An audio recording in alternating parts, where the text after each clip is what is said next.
બોલો મામા. બસ એક એવી ઈચ્છા છે, હવે બાપુના ગાતી ઉભો રહીને બોલું છું કે આજ નહીં તો કાલ એક વીર પુરુષનું મંદિર બનાવવું છે. હા, કે જે મંદિરની અંદર શિવાજી મહારાજ હોય, પૃથ્વીરાજ ચૌહાણ હોય, મહારાણા પ્રતાપ હોય, ભગતસિંહ હોય, સુભાષચંદ્ર બોઝ હોય, ચંદ્રશેખર આઝાદ હોય, આવા તો અસંખ્ય આપણા વીર પુરુષો છે કે જેમને આ ધરતીને લોહીથી સિંચીને આપણું હિન્દુત્વ જીવતું રાખ્યું છે. આ ભારતમાં હિન્દુત્વ બચાવ્યું છે. તો એ લોકો હોત જ નહીં તો મંદિર જ ના હોત. બિલકુલ. તો જેના લીધે થઈને મંદિર છે ને એ લોકો થઈ અને જે લોકો ભૂલવા માંડ્યા છે.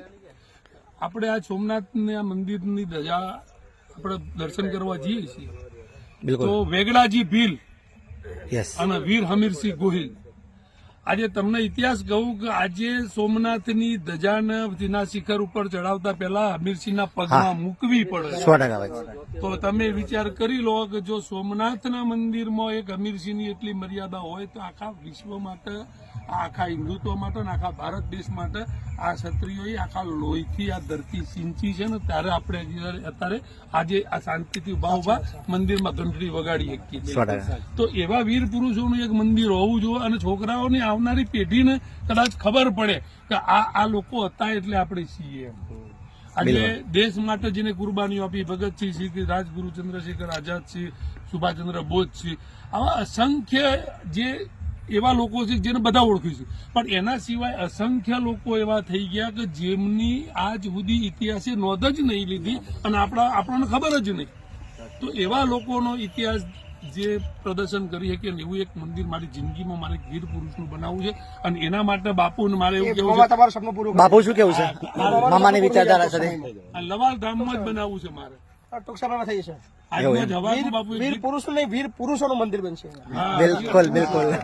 એટલે આપણે વીર પુરુષોનું મંદિર બનાવવું છે. આજ હવારથી એક મગજમાં ઘૂસી ગયું હોય કે હે પાવન સંગમ કી ધરતી ये લવાલ ગામ હે.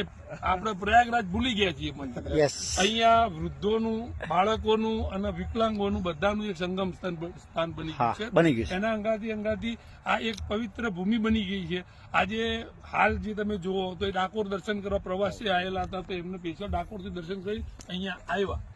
તો આ જે ભૂમિ રહી ને એને એક બાપુએ ઉજાગર કરી છે. લવાલ ગામની 2500 માણસ ધરાવતું ગામ આજે આખા વિશ્વના ખૂણે ખૂણે ખબર છે કે લવાલ એક ગુજરાતનો એવો શેડો છે કે જ્યાં દરેક દુઃખની એટલે ડોક્ટર તરીકે નહીં પણ એક માનવ તરીકે એની સારવાર થાય છે ત્યાં. અને અહીંયા રડતો આવેલો માણસ હસતા હસતા મરે. એવું કહી શકાય કે મેં પછી તો આ લવાલ ગામને માનવતાનું ધામ બનાવ્યું.